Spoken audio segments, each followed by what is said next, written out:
Ako si Rodolfo, operator ng DTF machine dito sa Transfer It LCC Legazpi. Ito ay ginamit ng 7 araw na may total na 94 meters. Ito naman ang printer head, pinalitan noong September 19, 2024. Ito naman ang capping na may 90% good condition. Head clean.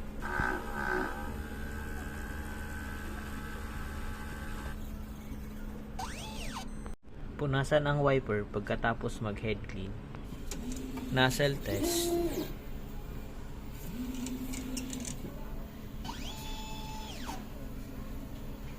Ang ink system label namin ay tama lang. Ang damper ay pinalitan noong September 19, 2024. Ito ang waste tank, nilinis nung isang araw. Ito naman ang ABR. At dito nakalagay ang ground wire. Dito nakalagay ang stock ng unused ink, in-use ink, DTF fill, DTF powder, consumable withdrawal record, weekly physical inventory record, daily output record, daily checklist.